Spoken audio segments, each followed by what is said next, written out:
We interrupt your boring-ass internet to bring you this important transmission. This is the slightly new, kinda different Rebirth Vodcast. Joined as always with Lalisi, Tim, Donnie. I'm your boy Christopher J, and this is the First Nerd Order Vodcast. Welcome. You are welcome.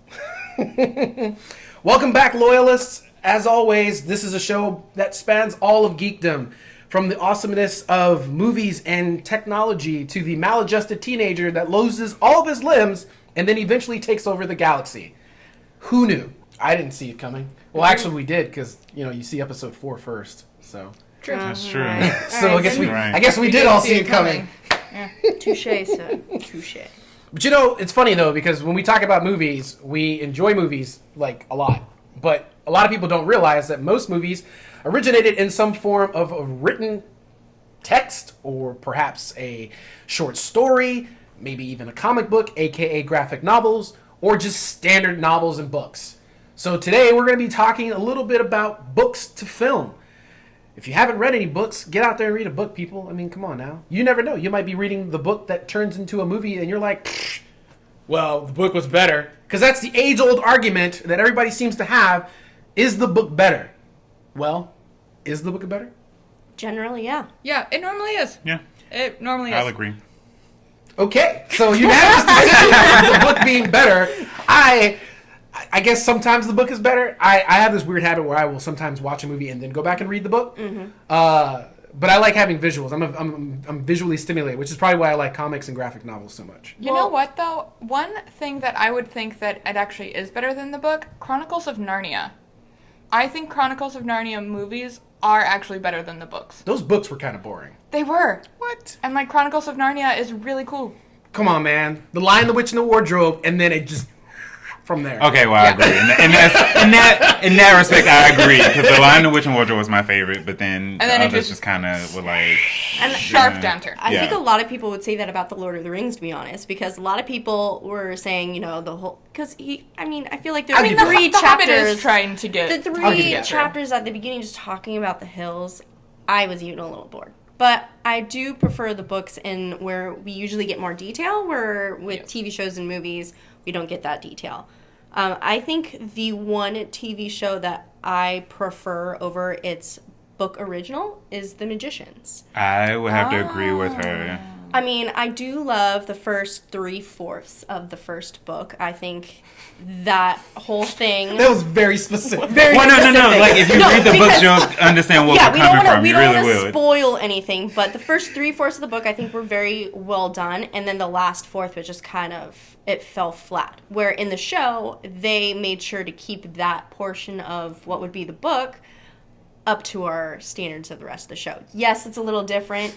I'm currently working through the second book, so I'm not sure how much they brought in from the second book into this first season, but I think that's a show that I would prefer to watch rather than read the book. That brings into another question, too, is when the book, when they, go past the book, especially with TV, most popular Game of Thrones, it's they are now past what has happened in the books.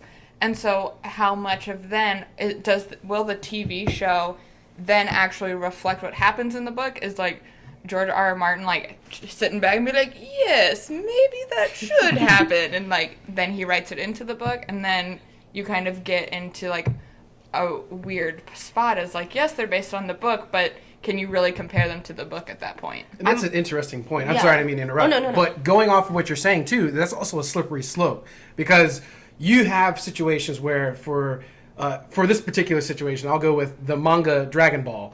And once Akira Toriyama wrote Dragon Ball Z and it was adapted into the animated TV show, Dragon Ball GT was not a manga. And it went totally off the rails. And it got to the point where Akira Toriyama was so disappointed by it that he created an entirely new anime just to retcon, so to speak, that. So it's an interesting thing when it comes from books to TV or books to movies. Especially when you go beyond what the original author has intended. What happens after that? Well, I'm very curious if with Game of Thrones they decided to maybe take some ideas from him I don't know if he maybe like spilled some of his secrets or some of his ideas. Oh. So I'm wondering if he did give them some information so that they could use it for the show, and then in the book he can write it to how he wants, but it still has very parallel type of storylines. That's a good point. So yeah, so George Lucas, speaking along the lines of that, kind of having that creative, these are my ideas type thing. A lot of the Star Wars novels, if not all of them, basically could not be published without his approval based off of his ideas. So you kind of get that whole aspect of, I'm an author to a certain degree with him, but that whole balance between TV and film and everything like that, and taking ideas from something that hasn't already been put on paper is an interesting spin on how that would work. Yeah. So going along with that, what are some of you guys' favorite books that have been adapted to screen? Harry Potter. I mean, Harry Potter's a gimme. Harry Potter. Yeah. But it's like to the point, like we can all talk about how great Harry Potter is. I won't, we can talk about that later. But I think the fact that they are adapting a book from a book, The Fantastical Beasts and Where to Find Them, like they're making that into a movie and it's in the same Harry Potter universe. But that wasn't even an actual book. It was literally a textbook that J.K. Rowling just kind of like made up. That she was like, okay, cool, like there's gonna be a textbook in here, and that's like some crazy book to movie inception going on. That's meta. And I am so excited about it. So meta. I think that's what's cool about J.K. Rowling, that she can bring so much more to the universe. It's ever growing. So we're going to live in a world where it's just going to be more and more Harry Potter. As you're casually wearing a Hufflepuff shirt. And I'm actually a Ravenclaw. I'm actually very excited for Miss Peregrine's Home for Peculiar Children, which is going to be coming out. I finally watched the trailer for that. I'm okay with the trailers. I'm a little hesitant about them coming out because I was a big fan of the books, and from what I've seen from the trailers, they're switching around a couple of the characters, which is a little. I have like a whole page on that actually, but I won't go that far into it. If you don't know already, Donnie is mad deep into Miss Peregrine's. I'm invested. She's so invested. But I think some of the main things for me that kind of bothered me is that you can see that Emma, she's supposed to be the love interest, and her whole thing in the book is fire. But if you look at all the previews, her thing is air. She's actually taken a different character, what's her name, Olive, who's supposed to be younger, and she's just able to float, which kind of upsets me. I'm just like, why are you switching that around? Like, what was the use for that? Interesting. Well, maybe we'll have to watch the movie to figure it out. Yeah. But isn't that a common thing, though? That is, they do change stuff. They change stuff, or they may, like, combine different characters. That to me just seemed really unnecessary. Or the one thing that I think was the most troubling in my mind was how Bronwyn, she's supposed to be the strong girl. Like, she's actually supposed to be the mother figure for a lot of these girls, and she's just, like, this big girl that has a lot of strength, like, the strength of, like, 10 men or something like that. And she's actually really small and young in the movie, which I think took a big dynamic out because she's supposed to be the strong character throughout the book. Maybe she hulks out. So, I mean, she's still strong. She still has that skill. It's just I think they're trying to amp it up where, like, yeah, she's so small and she has the strength, but she's no longer that mother figure that is used in the book for different occasions. That's something that was a little upsetting to me. But I am very excited. Looks like a great cast. I like Tim Burton. Well, most of Tim Burton. Most of Tim Burton. Wait, on that segue. Tim Burton, Alice in Wonderland, and adding Through the Looking Glass, and they were books, and kind of far off, almost fairy tale-ish, and that's a whole nother rabbit hole we can go down into. But see what I did there? It took me a second. I could be referring to The Matrix. It's fine. Whoa. Which is but so it's like he took that and made it. And I actually am a fan of the Alice in Wonderland Tim Burton because it's like it's more accurate to the books. Yeah, it is more accurate, and like the Disney one is like, oh cute, there's a fluffy bunny, but like this, I think it's much more accurate, and it's a lot more trippier, and I think that's kind of what the actual author had in mind. I feel like Lewis Carroll was was he was high. tripping all the time. Yeah, I he was think- just totally I high think when he we was writing know that. he was tripping. But I think it's Anyone who's but it's read the books stated. knows But that's what he was doing. I think it was like stated that he actually very much was high. Yeah, no, like it's Or pretty. he was It's on pretty well opiates? known Had to that be. he did a lot of Something. Opiates, LSD, He did a lot of drugs. Can And it we- shows. absinthe. What was that stuff called? Absinthe. That's Absinthe. an alcohol. Oh, okay. Well, still, You still makes trip. But the Green Fairy like gave him. He inspired. I don't know. But like we all know that he was tripping, and I think it was so much closer to. And now that we have the ability to make it trippy, I think it's just. I'm excited for the Looking Glass for sure. Well, hopefully we get to see more great books adapted to film. I personally am looking forward to some books that I have that maybe the Star Wars universe will actually do, but Disney has... Ugh, Disney. I love you, but sometimes you anger me so. Hold up. Oh, Do we okay. not see this? Speaking of Disney, Disney does like to take old things and make them new and fresh and kind of better for us. So that's actually going to be really cool because now we can go straight into our retro review for this week. So check it out, and we'll see you back here in a moment. Hey guys, it's Donnie, and today's retro review will be on the 1938 screwball comedy Bringing Up Baby. So Cary Grant, he plays an uptight paleontologist, and he's looking to have someone invest $1 million into his museum. Katharine Hepburn is Susan Vance, a free-spirited woman who has an aunt with a lot of money. Now these two would not get along, but they have to learn to team up in order to help David out. Now, Catherine actually has a big crush on David and convinces him to help bring a tame leopard up to her aunt's house. Sadly, the leopard gets out and all chaos breaks loose. But, spoiler alert, they actually fall in love, get the tame leopard up to the aunt, and David gets his $1 million for the museum. So let's take a look at our retro review hold-up meter. I give this movie an 8 out of 10 stars. I think it's a great classic comedy, and I think even though it is very dated, people will enjoy it. This has been your retro review, and for more videos like this, join the order. Like, subscribe, and share. Thanks guys, see you later. Welcome back. So I hope you guys get a chance to check out that movie. It does still hold up, according to the great Donnie. Well, we're moving on to our next segment, which is the movie review. So check out this movie review. This week's movie is Warcraft. And we'll see you when you get back. Hey guys, it's your boy Chris, and I'm back with another 60-second movie review. This time, we're traveling to the mystical world of Azeroth. It's Warcraft. The good. Besides the special effects, the acting was just top-notch. I felt like I found characters that I fell in love with and immediately was drawn to. Special effects. The CG was so good. I mean, obviously, there's no orcs that are acting right now. The bad. I feel like maybe the movie was a little too long. The ugly. The ugly is pretty very, very, very specific. If you're not a fan of the video game franchise, this movie completely goes over your head. So, that would be the only negative thing I'd have to say about the movie. Other than that, I loved it. Like, I was like just really drawn to the movie. Like, I don't know, just people getting smashed, hammers. Oh god, so violent too. That's the other thing. It's very violent. Oh, you never thought that about in a game about humans and orcs trying to kill each other, but it was pretty violent. So don't take your kids. Welcome back. I hope you guys get a chance to check out Warcraft. I actually personally really enjoyed it. I don't know if you saw the review that I just saw, but I loved it.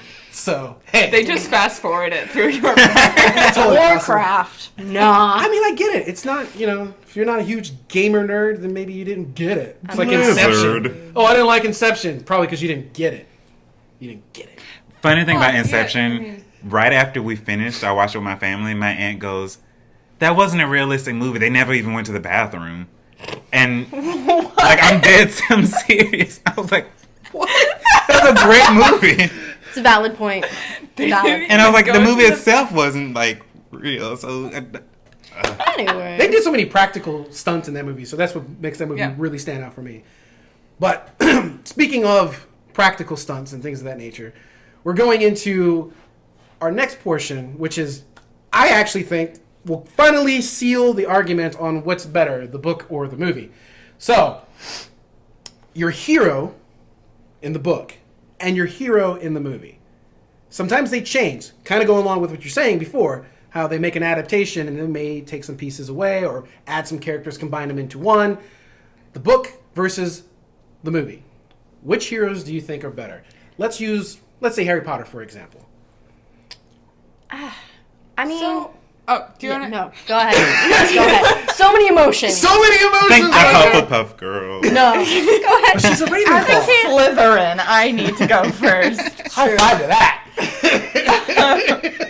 Okay, so I think in the movies, you don't see the actual characters of Hermione and Ron as well, because in the books, you see that their friendships are actually super important, and they really, like, develop each other, and they help each other grow. In the books, they're just kind of like, oh, hey, Harry, like, let's follow along. And while, like, yes, like, Hermione is the smart one, she helps him, Ron doesn't really necessarily help him in the movies. Yes. Ron helps him a lot in the books. Mm-hmm. And I wish we could have seen more of, like, the hero, quote unquote, side of Ron in the movie. I think it's most apparent in the last films, because especially when you see him, well, all of them struggling, really. Exactly. And that's something that I don't think they translate as well. We don't understand that build of how strong their friendship is. So when you get to the third movies, when they're all fighting with each other, you're really suffering in the book, because you're like, you know how strong their friendship is, but I don't think they've translated it as well to the film. So you don't see how strongly Ron is suffering through him struggling with that friendship bond. When I was reading Order of the Phoenix, like, I was emotionally upset when I would, like, close the book and I'd be like, Ron and Harry are fighting, and, like, I can't handle it. And, like, I threw the fifth book. And I threw it. I was just so upset. Let's be real. But with the movies, I'm kind of like, oh, like, Ron's kind of being angry at Harry, and Harry's just kind of like, well, like, teen. He was so emo. Like, well, the whole thing is just teenage angst. Like, I think that's something you don't see about Harry a lot. How like, teenage angst he is in the books. You don't see it as well. So you're just angsty. Like, there's just that one scene where all of a sudden he's just like, ah! And you're like, oh, okay, Harry, calm it down. Yeah. But at least he wasn't whiny. That's like somebody who lost all their limbs and then ended up ruling the galaxy. Oh my gosh. Are we going back? Or like someone whose vampire boyfriend went away for a while. No, we're not going to talk about Twilight. Exactly. We are not talking about Twilight. Well, no. Like, nope. You read New Moon, right? I will leave. Yeah. We're not Like talking a about whole Twilight. like few October, November. Yeah, there were literally chapters where the character Bella's just sitting there crying over Edward. But I do think that Harry Potter, that whole series, is one of the best, like, translated into film. But I think that's why I'm so, like, scared about the change in Miss Peregrine's Home for Peculiar Children. Yeah. Because, I mean, that is a main character, and you're taking her power, and, like, I think the powers really spoke to those characters, and, like, in the book, really told the story, and they were able to use it for these different ways. So I'm sure they're still going to be able to use it for these different ways, but just, I don't know, stick to the story. I just want my main character to have her correct power. And I'm okay. I'll live. Well, I personally am excited about, again, books to film. I hope we get some really good ones coming forward in the future. I'm a huge nerd when it comes to, like, the comics and things of that nature.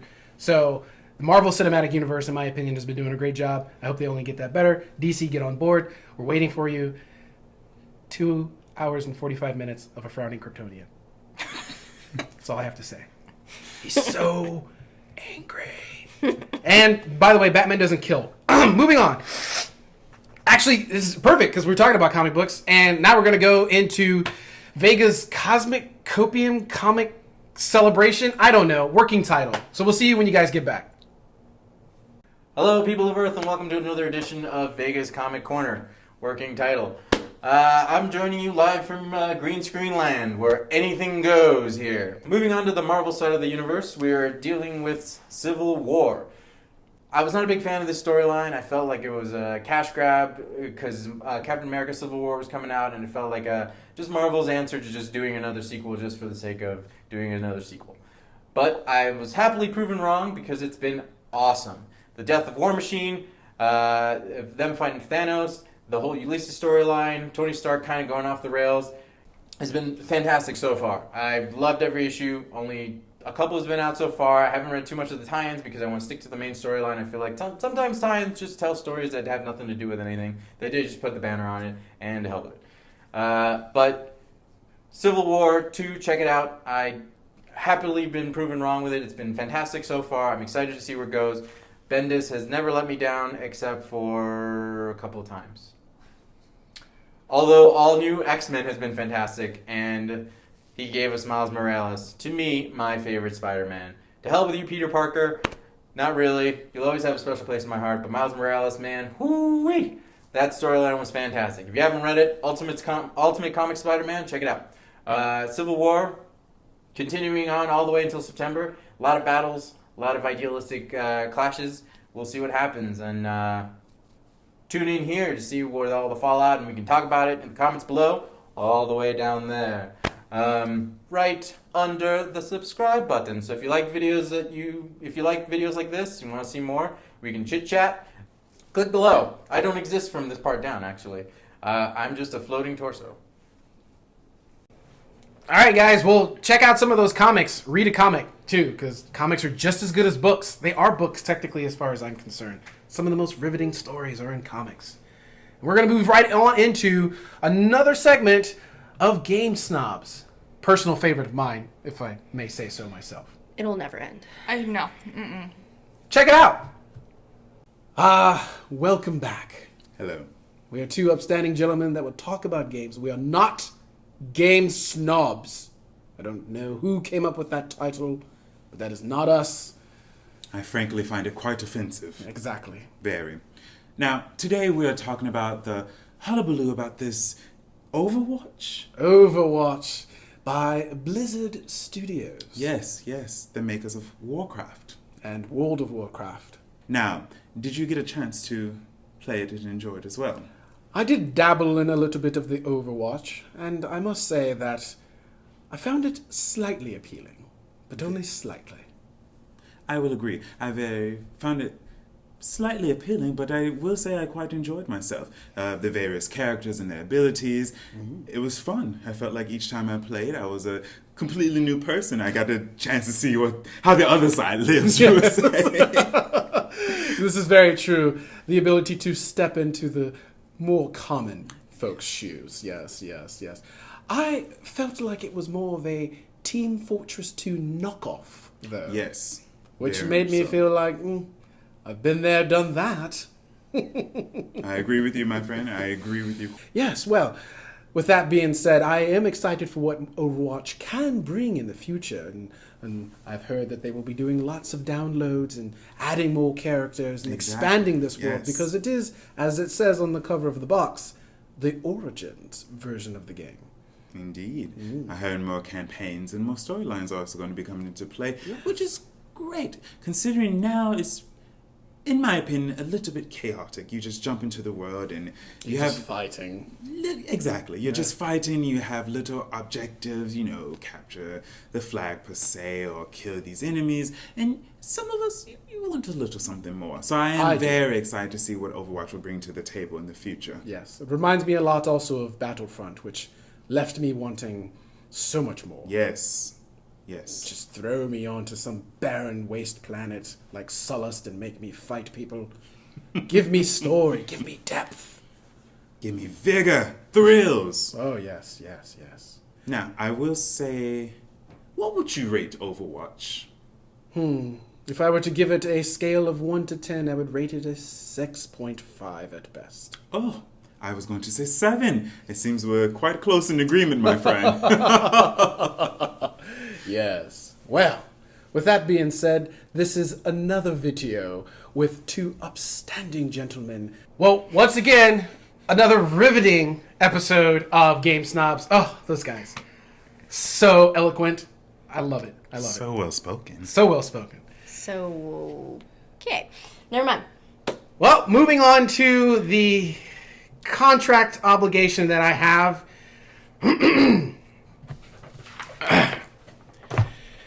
For our next segment, it will be, of course, Lily and Vega in the morning. I will formally introduce you to Lilisi Stormborn, first of her name, the unwatched Mother of Cats, Queen of the Animation,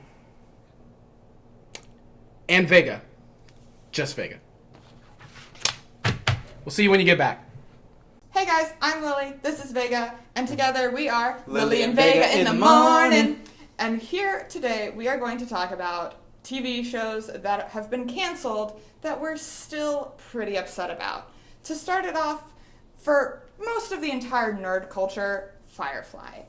We're still upset. It was canceled so long ago, but we're still really sore about it. I mean, come on, there's just so much more of the story to tell.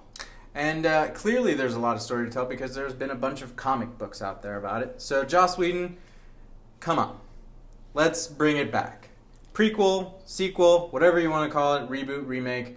So long as it has Nathan Fillion and the rest of the gang, the rest of the browncoats, we don't care. Just bring it back to TV. We know you want to. If Family Guy can come back and Futurama can come back, surely Firefly can come back.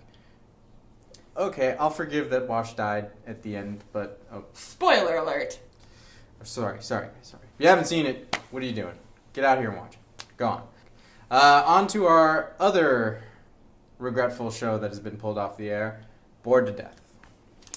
Good old HBO show, and Ted Danson's best role to date. To date. Certainly the best since Cheers, in my opinion. It was a story about a private eye in New York, or really a writer, stoner, who lived in New York and his girlfriend left him and decided to become a private eye. Certainly what could go that's wrong? Yeah, certainly that's one of my secret passions, to just start being a private detective.